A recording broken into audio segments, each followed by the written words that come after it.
Good morning. Good morning. Happy Tuesday. I know some of you have not had a chance to sign in yet, so please go ahead and do so. I'm going to type this in the chat window for you. https://goo.gl/TE7EXU. Boom. So that is also a hyperlink now in the chat window. Before we get started, I want to let you know exactly what to do. So here we are at the weekly webinars website. I'm going to go, notice this hasn't started yet. It still says live in 8 minutes. I'm going to click on YouTube and it's going to open up in my YouTube window. When I'm there, you can see that it has started and you can see chats and stuff over here. You do have to have and ignore the picture. You do have to have a channel in order to chat. So you don't have to do anything on that channel, but you must have a channel. So if you haven't had a channel yet, go ahead and create one. That way you'll be able to participate in the chat. We do have some interactivity today. Also, see how this is very fuzzy? Let's make that better. So if you click on the gear and you go to quality, you go to 720 and voila, I can create a beautiful woohoo. Okay, so that is to get started. And now, without further ado, we are going to teach you all about Google Hyperdocs. And Google Hyperdocs, we're going to, while we talk, in the chat window, go ahead and write what you think a Hyperdoc is. And Happy New Year, welcome back. My name is Melissa Matthews. I work with the Department of Educational Technology, and I'm here with, and actually Gail is going to teach you all about Hyperdocs today, and I'm going to sit back and chime in and chat her when needed. But for the most part, she's going to be leading this presentation today, so yay, Gail! So while you are waiting, there is about a 5-second delay, so just so you know. But we do have the chat window is open. So if you go to that YouTube, so if you're still in the other viewer, bottom right corner, click on that word YouTube, and you should see the chat window off to the right when it takes you into the YouTube browser. Again, if you hit that settings gear, you can make the quality 720p. And if you don't know, you can just write a no clue or I don't know or that's why I'm here or whatever you want to type.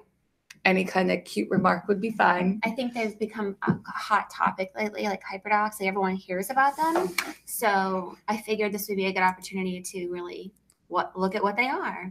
Yeah, for sure. Because I've heard quite a bit. Oh, that's my message. Well, I typed one too. It's not showing up. That's what I thought. Mm-hmm. We're learning more. It's not telling us more. Oh, I see. There we go. Chelsea wrote good morning. Gail wrote something, but it's not popping up on here. I don't know why. We don't know. Well, let's just keep going. We'll get started and give you the resources at the end if we have to. Yeah.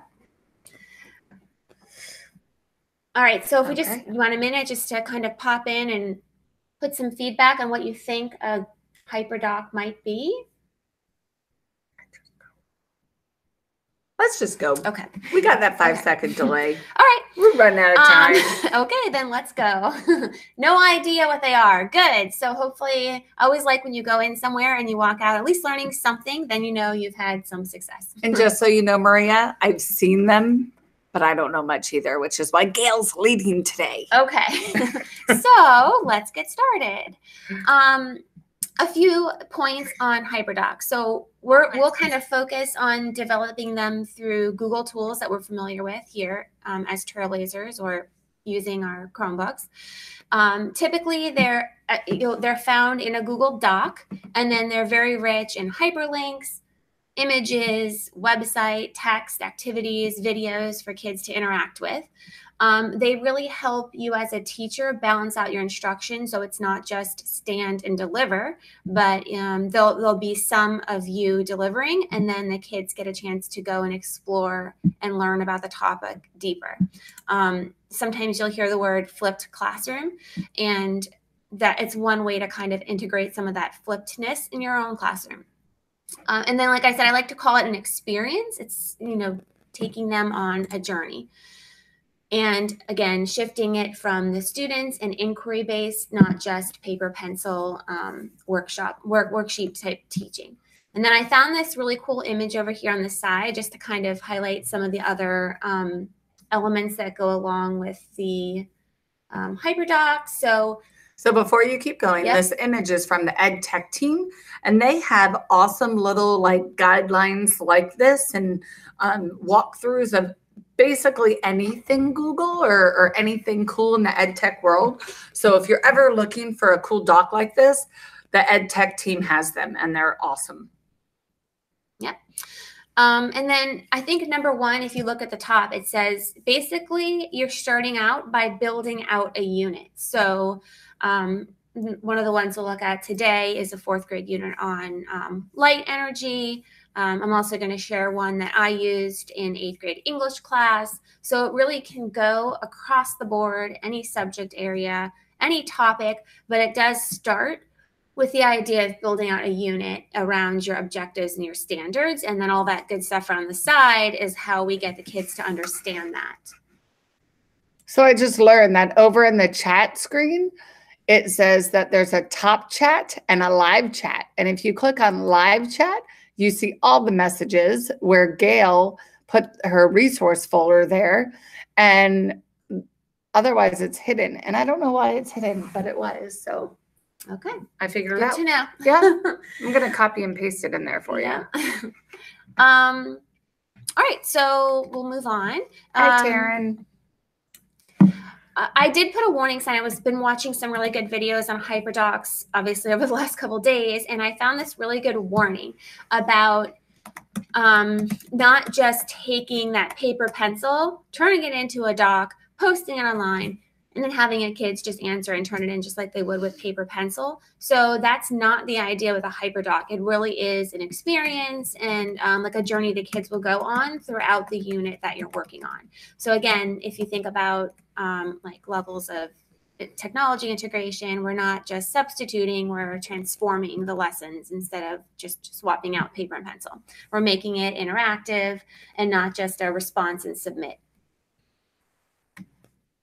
So I put some samples up here, but I think the best thing to do is just go live right now and kind of poke around into some of the resources so you can see a couple different versions. And then I provide you guys the template.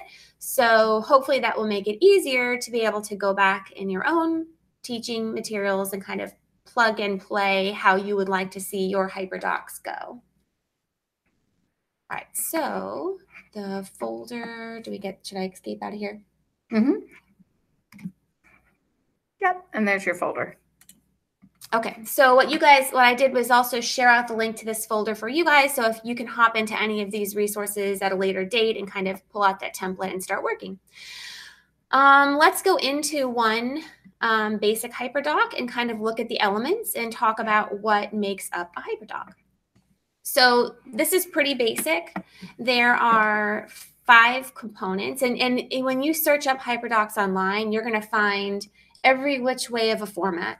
Some of them might have the 5 E's. Some of them might have only 3 components to them. And I think the key is to start small and build onto it. So what works for you works for you. You might pull like 2 elements out of something I'm showing you today and then go back and try it, see how it works, and then maybe add on the next time. So you want to add something?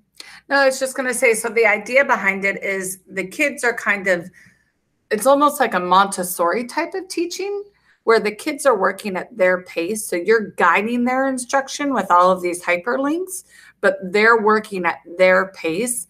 And like she said, this gives the teacher the opportunity to do that small group, etc. Yeah. So. Yeah. And it's not like you'll see the explain section there in this particular hyperlink. They link to some textbook pages from the textbook.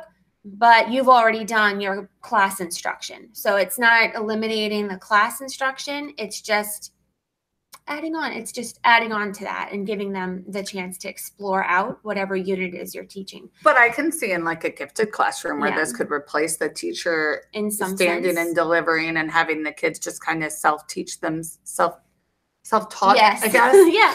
And, you know, that's the small group aspect where the teacher fills in where needed. Mm-hmm. So if they're working on their Hyperdoc for the day, you pull small groups and Yep. work on something with a group. Or maybe you're even working on a particular task within that Hyperdoc out of the explore, explain, engage, maybe at a higher level task. I think Melissa brought up a good point too. If you did want to do some, you know, taking place of the teacher, if you created the teaching videos and then that was what it linked them to, was your videos like through Screencastify or Screencast-O-Matic, that type of thing. Shout out comments if you guys have them while we're talking. If you have questions or if you have some ideas or thoughts on what we're talking about, be sure to put them into the chat box and we can call those out as we go. And I counted there's a 6-second delay. So if they have comments and they throw them out Okay. there, they'll come out 6 seconds Count to after they 6. actually type them. Okay, good. Gotta love live streaming. So for this particular Hyperdoc, this is a really simple template to go through. And then I just want to show you quickly because I looked at it and I was like, what did she do? So at the top, this is actually in a Google Draw. So if you are pulling up this template and you wanted to go in and edit it, which you guys can do if you make yourself a copy, just double click it and it'll take you into the Google Draw. So then you can go and add in your own personal objectives and change the title of the unit that you're working on, or add other images or things that you want to But the make bulb's for your so class. cute. I know. Yeah. And I snagged this off of my daughter's 4th grade teacher's page. So Ooh. it is actually like if you're in, actually this might have been 3rd grade, 3rd or 4th grade, then this would match well with your standards. Yeah, but that's what us teachers do. And it's Yeah. not stealing, it's sharing. Yeah. Totally acceptable. Yeah, and then we all know that when you borrow something, it's never exactly what you want it to be. So you go in and you make your tweaks here and there, right? So the first part of a Hyperdoc is the explore section. And so actually, let me open this and then we'll go back in and look at hers. I put in, let's see, A template for us. a template, but also this is a really cool resource page. So it'll go through the 5 elements. So for example, we have engage at the beginning, which is your hook. So any lesson that you would be doing with your class, you would hook them in with your Hyperdoc. And what I like about this is it gives you lots of options. So you could put a YouTube video in to hook the class. You could do a podcast that, you know, is geared towards whatever topic is you're listening to. You could put in a Google form, and all of these links will take you directly to the resource that's listed. And so if I clicked here, it's going to take me into Google Forms so you could create a form. You could put an image. So with images, I see the asterisks. I'm assuming that that's because of copyright stuff.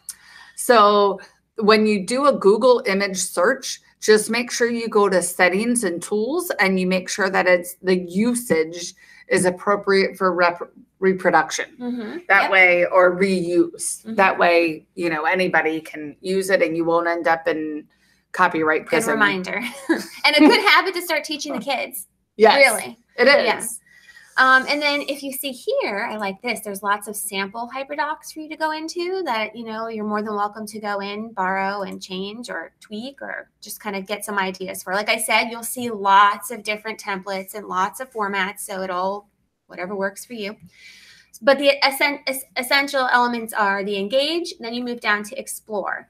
So the engage is your hook, but the explore is where you give the kids a chance to basically explore the topic. So the one we were looking at earlier with the light energy linked them to maybe a brain pop video on light. And then it might have linked them to something, a resource that went with their textbook that showed them on light. And whatever good things you can find that just build up their background knowledge on the topic you're teaching about.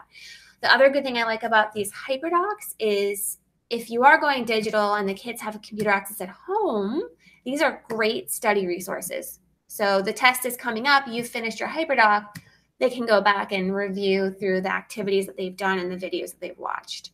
Again, you'll see in the Explorer, they have some Google Maps in here.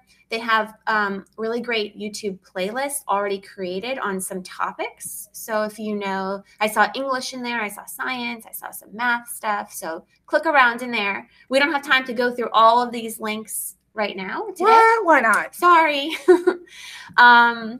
So after Explore, then we go to Explain, and here's where the kids are going to do a little bit of work.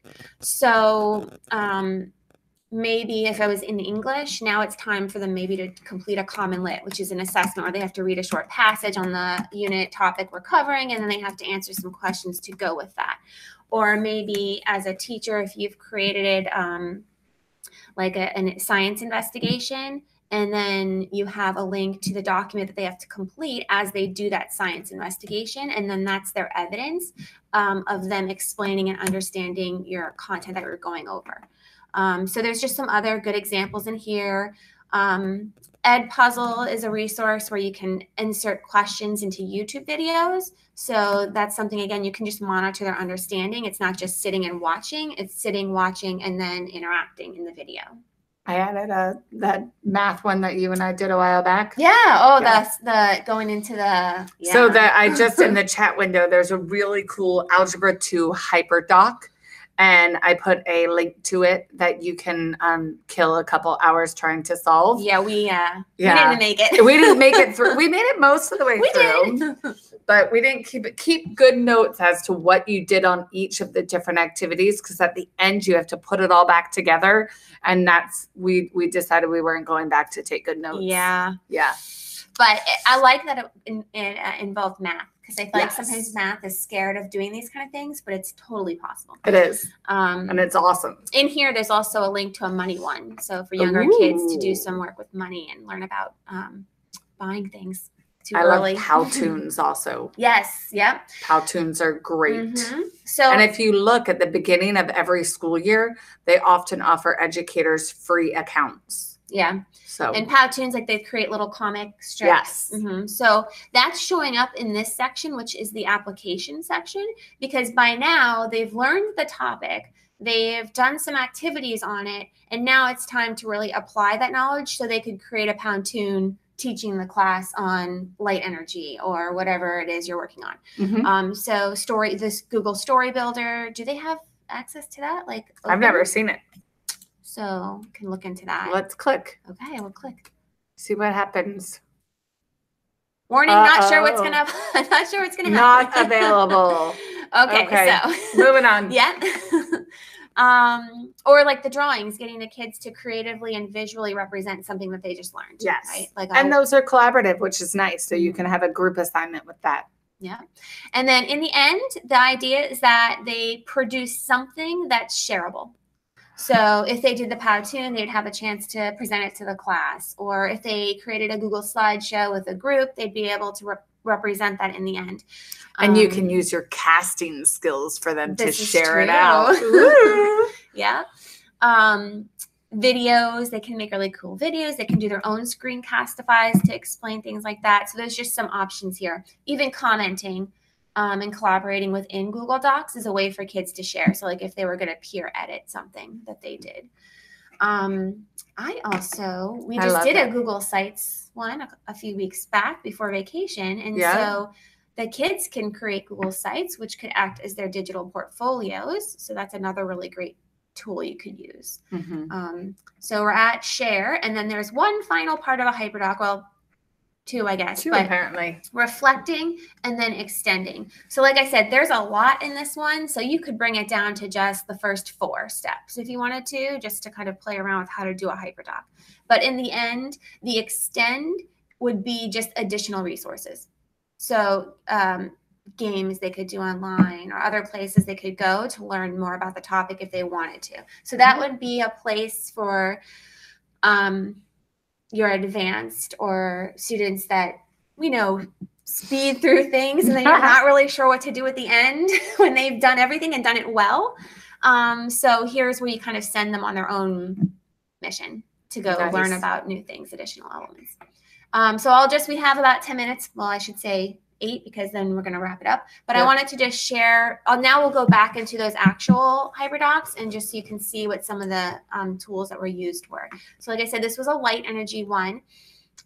They use Seesaw at this particular school, which is just another communication tool between parents and students. You can share it out with parents. It's similar. Do you know Seesaw? I've seen it once or twice. I don't remember. Yeah, I almost want to say it's kind of, you can share out things like you can on Class Dojo and that kind of thing. But it can have some more parent interaction so the parents can see what's going on in the students' work. They have exit tickets, which are really great. So those can be created quickly in forms. So they'd have to learn the information here and then complete the exit ticket at the end. So I think the way to make this, rigorous and connect back to your standards is to always make sure you have something in this task column. So it's not just go read this, learn about this, and then you're done. So this is where you ramp it up with the rigorous standards-based connections, where you can take some of that paper pencil stuff you do and then make it the task they have to complete after going through some of the Hyperdoc links. And then I'll just show you one more. I don't want to say another way to do a Hyperdoc, and this is what I used with my class. And just remember, because you said another way, yeah. There's no right or wrong way No. to do a Hyperdoc. No. A Hyperdoc is basically something with links that allows the students to learn at their own speed, Yeah. basically. And then also to complete like checkpoints or tasks as they go through it. And that's where your links come into play, because most likely you're linking to a Google Classroom assignment, or you're linking to a form, or you're linking to something for them to do in the end. Mm-hmm. So like this looks very different from what we first looked at with the light energy. The light energy was a 3rd grade Hyperdoc. This was for 8th grade English. So I didn't even call it Engage Explore. I went back in and added that this morning. But you can see they had to visit a TED website, and then they had to find some things in the TED website. That's their Engage. They had to do some defining work, which was their Explore. They had to do some video analysis, and then here's where you start to bring up like your Bloom's taxonomy. So if you didn't notice, I think I kind of vision it as going through Bloom's. So as you get into the application part of it is your higher level thinking. So they had to analyze TED Talks for persuasive techniques, and then the whole Hyperdoc is leading up to them creating their own TED Talk. So they had to videotape themselves, they had to create a presentation, and then they had to share it in front of the class. So this looks very different than the first one we looked at. So there's really, like you said, there's no right or wrong way to do a Hyperdoc. Any thoughts or questions right now as we're talking today? Can anybody think about a way they might be able to use this or within a particular unit that you're working in right now?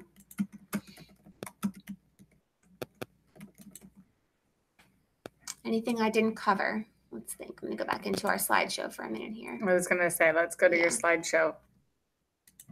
This was what we looked at today. So just the parts that are in the Hyperdoc and that good stuff. Do we want to go in to talk about the ending stuff? Is it too early? No, okay. That's fine. All right. So if you have any questions too. Jim gave you a really cool, which is a really big compliment coming from Jim. Okay, awesome. Yeah. I loved working with these Hyperdocs. So if you ever have questions or you want some more advice, and Melissa always talks about being able to do Google Hangouts in like a chat session to think about how we can make it work in your class, just let me know, and we can schedule something like that to do and kind of make it work for you. Yeah. Okay. Go back and view. Okay, so let's talk about homework. All of your homework this time is due March 12th. So you need to be here live for the presentation.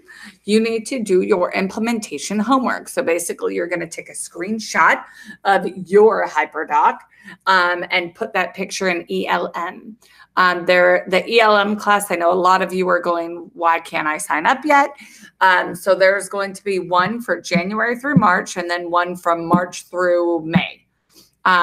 So it should go live any second. It may be live now. Yesterday evening, it was not live yet. So it's coming soon to a theater near you.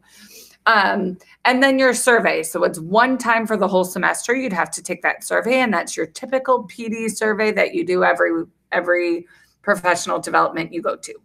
So all of that is due March 12th. I am currently grading last semesters. I'm through D, I think. There were 325 people, and I just got to the D's. So I'm working through the alphabet, and as soon as I get it done, I will submit it for points, and you will get it hopefully by the end of January. So I got, what, 15 days left? Wish me luck. Pray for me. If you're not already, there is an amazing group called the SDPBC Google Educator group. Now, I highly advise you to join, and here's why. This group, I've watched them. Somebody post a question, I can't get casting to work, or I don't know how to make this do this in Google Classroom, or whatever your question may be. And within seconds, because this is going to every Google educator in Palm Beach County that has applied, I think we have over 600 people in there. They all get an email with your question, and people reply instantly. So you're not waiting on that one person you emailed for help to respond.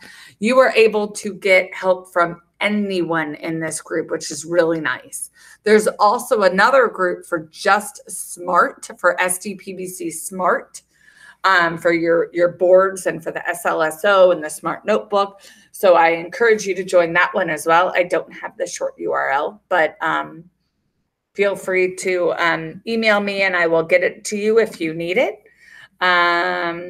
And real quick, I'm going to type that URL in, https://bit.do/Google SDPBC. There you go. So that's the Google Educator group.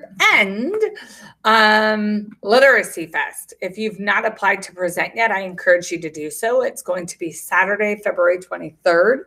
Also, if you don't want to apply, but you just want to attend, the Literacy Department does an amazing job with their conference. So tons of different breakout sessions, tons of different learning opportunities. It's really a lot of fun. So feel free to either present or just attend.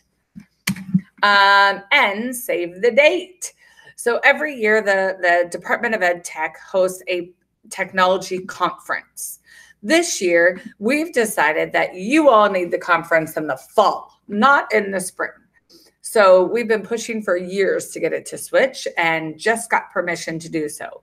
So our technology conference, the big, huge one, is going to be November 8th. So mark your calendars, November 8th. It's a PD day.